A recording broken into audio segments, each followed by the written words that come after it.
Accra and Kaswa will experience flooding just like it has happened in previous years. That's the message issued, or the warning issued by the Meteorological Agency last week as part of its seasonal forecast.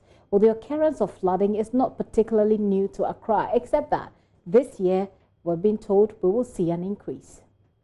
We expect flooding to occur around the Odo area, and then the Kaswa Road there around Weja, and then getting to the this place where we have the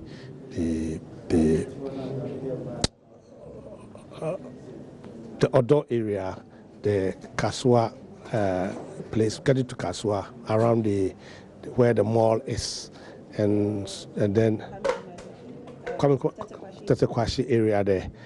Those places are places that we really have to be watching this, because around I think Legon upwards going there, most of the time when it rains we have a lot of these things, and you see cars, they become very unmotorable, and so we have to take the necessary precautions when we are there. With flooding, we will still warn that floods are definitely possible to happen, because the resilient level of Accra particularly has changed. First, to get flooding in Accra, you need to get about 80 millimeters of rainfall.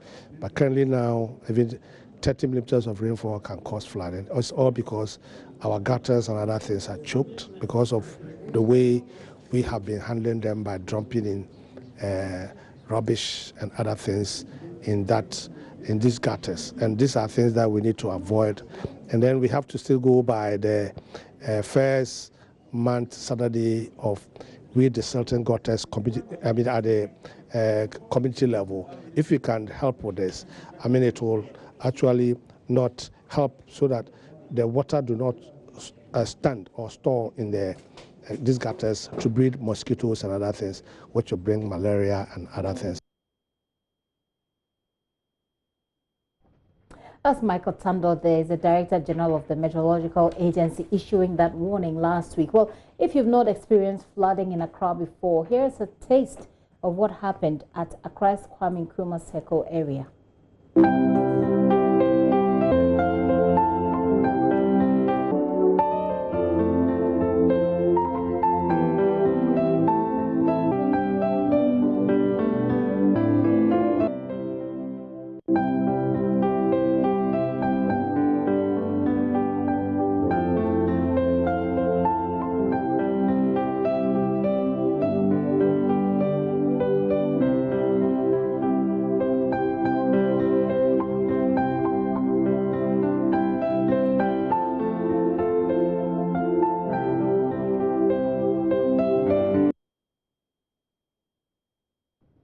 That gives you an idea. Something that we went through in 2015. Nobody wants to go there. Those are very disturbing visuals, I must say. But like I said, no one wants to have a repeat of that here.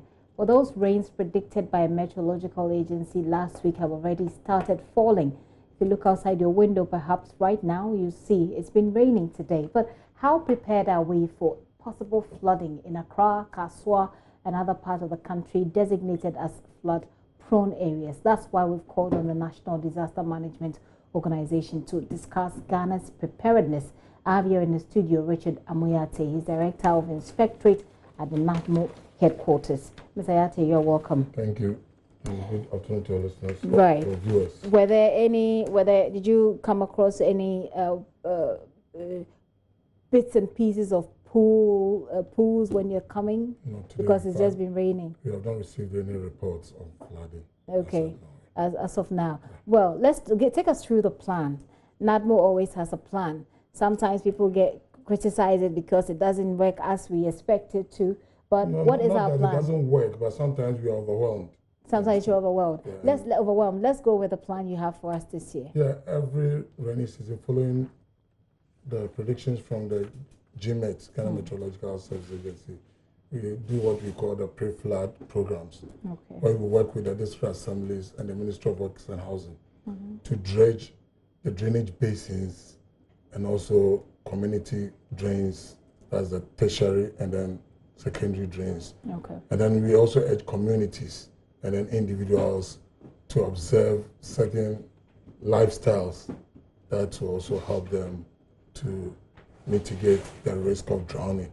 Okay. Yeah, so these are the things that we do, apart from dredging of the basins and then cleaning up and the setting of all other drains. We also educate the general public on things to do and then not to do. Is that all the plan we have at the moment? Any emergency plan for people who may be flooded in this area, SECO, for Yeah, example? then we also pre-position men and relief items following weather warning. That is, we receive a warning that say in 2, 3, 4 hours time there's going to be rains. We pre-position men. We have trained men who will go out there and then rescue people who are trapped in flood waters. So we have all this. As I speak to you now, our urban search and rescue people are undergoing training, something they do regularly to make sure that their skills are intact for rescue operations. One of the key... And then we work with other agencies. You know, we don't do this in isolation. When it comes to rescue, we work with the 48 engineers, we work with the Ghana National Fire Service, and then the Ghana National Police Service to ensure that affected persons are also rescued. One of the things you mentioned as key in your plan is the dredging of drains in Accra. People have said that what's the point dredging and putting whatever it is you have dredged right at the on the shoulder of the drains. At the end of the day, when the rains come, they just push them all back in. It is when they are done by, I should say, unprofessionally. And sometimes you have volunteers and communities eager to help, and they don't draw the attention of the assemblies. If you draw the attention of the district assemblies to such cleanup exercises, they will assist you with trucks that will cut the debris and everything from there to the appropriate locations. So sometimes if you don't communicate with the authorities responsible, we just think we want to help, we desert the gutters, drains, and then leave them, and then we think it is done. So it's sometimes maybe when the job is done by people who are not professionals or who are not trained, because they don't communicate properly with the assemblies, and these things happen. But when it is done professionally, we take care of all that. Well, I don't know, but you mentioned also that the NADMO, it's not like NADMO's plans don't work as expected, but that it's because you are overwhelmed, no matter what you do. So let's talk about being overwhelmed. Yeah. What's the resource allocation to NADMO this year to deal with floods? When you say resource allocation to NADMO this year, I wouldn't be in a position to know exactly. But then what I know is that we prepare for floods. We stock our warehouses with some relief items so that we are able to pre-position. Caps, mattresses, buckets. Yeah, the basics, beddings. Are those still effective in these days? When somebody is drowning and the person is rescued, in fact, the first thing the person needs is something to cover themselves from the cold.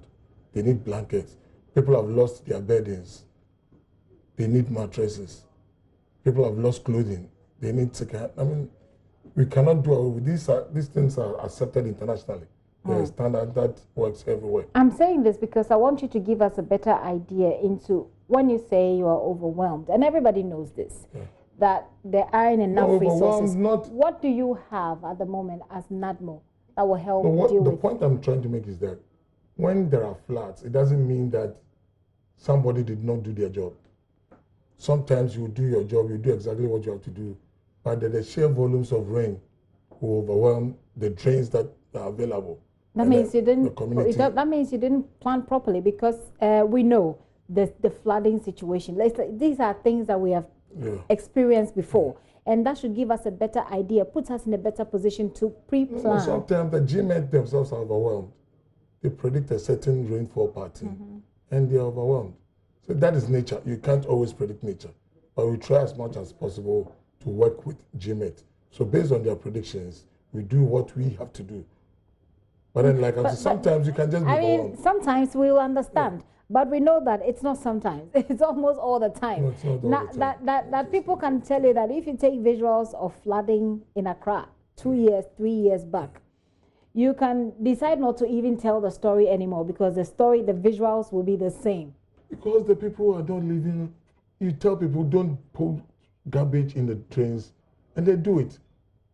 Immediately the floods are over, the flood waters subside, people go back to their old ways. That is the problem we have in this country. That is why we keep on educating the public, educating the communities of the don'ts. But then, once there are no floods, people go back to the old ways until they're overwhelmed with the flood waters and they start doing a few things right. Once the flooding season is over, they go back to the old ways. That is part of the problem. Is NADMO feeling helpless? Not helpless, but we have challenges like all other institutions in this country. Yeah. What sort of challenges are we talking about in this year, assuming that we've dealt with some of the challenges already? I would say that sometimes we are challenged in terms of equipment. You understand? Sometimes we are challenged in terms of equipment here. Like if you go around the country, let's look at Greater Accra. Apart from headquarters, where we have rescue vehicles available, which are even not in the best of conditions, all the other districts which are part of Greater Accra, they don't have. They don't have vehicles, rescue vehicles. And so they all have to depend on the headquarters. How many vehicles do you have at the headquarters? As I speak to you now, the rescue vehicles available are 3. 3? Yeah. For the whole country? Because you say that the other districts don't have it. I should think so. What's special? What do But then the good thing is that we can pool resources. I'm just a second. I just want to understand, how special are these rescue vehicles? Are they like very special vehicles? Describe to us. Oh, they are pickup vehicles equipped with some of the items, equipment that will be needed to rescue people if they are drowning. If they are drowning, yeah. Okay. Or they are trapped, yeah. Right, and we have only 3 of that. Yeah. How many more ideally should, or how many considering the fact ideally that we have 260 districts, if every district has one fully equipped rescue vehicle, that would be fine. Yeah, but at the moment, there's only 3. Yeah. That's the headquarters. And they're not in the best of conditions. Even the 3 we have are not in the best of conditions. How long have we had them? I think since about 2012 or somewhere. About 2012. Yeah. And so we need over, we have, so out of in about fact, we 200. need to be equipped, actually. Okay. Is that the only thing that's needed, for example, to plan properly for floods? Apart from the rescue vehicles, what else would NADMO need that it doesn't have at the moment? NADMO needs and we don't have.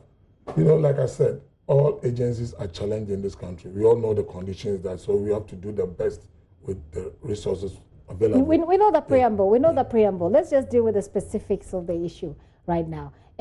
We need to be frank with ourselves as a country and tell it as it is, as far as what our problems are and the things that makes it difficult for institutions to be effective. So I'm asking again, we have, so as for example, when it comes to rescue vehicles, we have only 3. The whole country has only 3. What else is needed that we don't have? Oh, if we want to talk about the things that we need that we don't have, I don't think we'll end this program. Yeah, so let's leave it at that. No, we can't leave it at that. Give us an idea, at least the must-haves. Yeah, we need equipment. We need equipment. Yeah, we need to be able to. We need training facilities. Yeah, we need training facilities to train men. Yeah, like I told you, we have 3 rescue pickups at the headquarters. Yeah, we have this urban search and rescue, well trained. Yeah, but as in personnel. Yeah, personnel. But it doesn't cut across the country. Understand? We need well trained men across the country. So, to what extent is the country prepared for the predicted rains? On a scale of 100%. It's an annual thing. Our preparations are always the same. We'll make sure 20%? Oh, no, 20% is been, give us a pass mark. We are about 70%. Really? 70%? Based on what we have available. Yeah, 70%. I'm not quite sure if it's clear to me. It's really not clear to me. If you say we're 70%, you can't have 3 rescue vehicles and be 70% prepared. Because NADMO does not work alone. Sometimes when we are overwhelmed, we pull resources. Like I told you, we work with the Ghana Armed Forces, work with the engineers, but they also have some resources. We work with the Ghana National Fire Service, they have resources. We work with the National Ambulance Service, they have the Ghana Police Service. So we pull all these resources. And NADMO as an entity, that's what's available to you. Then we can pull resources working together with other agencies. Okay, last year I was involved in a training program with NADMO, all the security agencies. One of the key things that came up is the absence of coordination among these agencies. So in a time of crisis and in a time of situations like this, you don't have. So let's take June 3. the NADMO was working on its own, Ghana Police was working on its own, the Army working on its own. There's been concerns coordination is not totally absent, but because no, but that was a that was a because an issue that was it raised was a vacuum that came up that was no that was made that came up during the June 3, and so they realized that these are some of the gaps that we need to fill. I want to find out how that has been addressed. How well do you coordinate among yourselves as these agencies working to make sure people are safe? Well, so like June 3, for example, there was some level of coordination, but we can improve. You understand? When we train together and then exercise together. Is that happening? But it is not happening because it is not happening. No, we Why? Yeah, because we lack the resources to come together regularly to. But you don't need resources to come together. These are agencies, state agencies that are already. Okay, help me understand what sort of resources you need, because these are state agencies. All you need to do is to build a platform where all of you will be able to communicate at the same time. Yeah, to organize simulations, bring everybody on board. It's cost for a huge budget. If you want to organize a full-scale simulation exercise where everybody is going to be on board, where you're going to test all the equipment, you're going to test all men, and then make sure that at the end of the day, you enhance coordination. You need a very big budget to do that. See, looks like there's still a very, very long way to go. Your final words, as far as our preparation is concerned. Yeah, I will advise that. And I will still call on the district assemblies. We are working with them to ensure the removal of all temporary structures from waterways. These kiosks and containers that are on waterways should be removed as quickly as possible. Call on communities to desilt the drains, especially the tertiary and then the secondary drains. When it comes to the primary drains, it's government responsibility. And then people should not be pouring garbage into drains. We've been saying this over and over again, and as soon as the rainy season is over, people go back to their old ways. We're also advising people that when they are in places, because people who live in flood-prone areas know, they know the conditions they live in. They don't have to wait for someone to tell them. Once the weather warning, the forecast have come, they should learn to move to higher grounds to save themselves. Because they have to be saved before they can even call for help. Then, if they are overwhelmed, they should call emergency hotlines for assistance. That's the 112, or they can call directly to NADMO 0299 350 030. Okay. We also advise citizens not to attempt to swim across floodwaters. Okay. And they shouldn't also walk across floodwaters from one point to the other. Okay. Don't attempt to swim and don't attempt to walk across floods. And then they shouldn't attempt to drive through. Okay. It could be dangerous. It could be dangerous. So what do you do then? Yeah, you just park. If you're driving and you meet floods, you just park. But sometimes some of us think that, why don't I quickly get through this and get home to be safer? Because you don't know what's going to happen if you stay. Some people are successful, others are not. And you cannot tell whether you'll be successful. So is it that when the depth of the water, exactly, the weight of your vehicle and everything, which you cannot tell. So the best thing to do is to save yourself.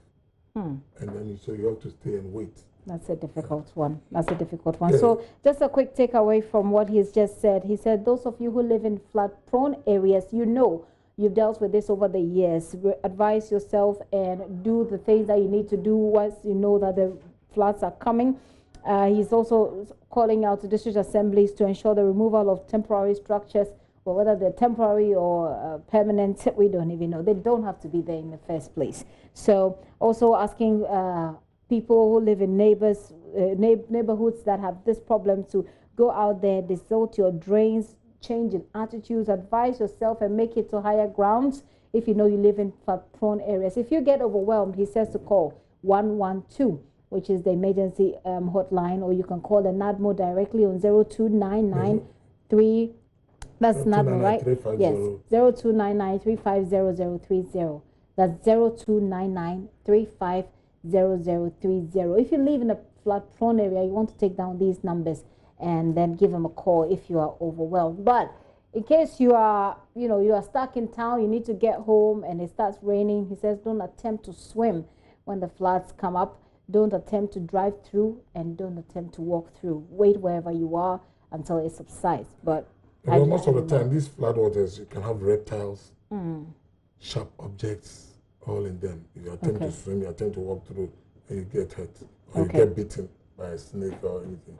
Okay. In itself. Mr. Ayate, thank you. Thank you very much for your time. Richard Amuyate is the Director of Inspectorates, at the NADMO headquarters, bringing us, bringing our minds to the need for us to stay safe as the meteorological agency is predicting more rains. If you live in a flood-prone area, you know what to do. We can overemphasize this. This is still The Pulse with me, Giti and Dwapia.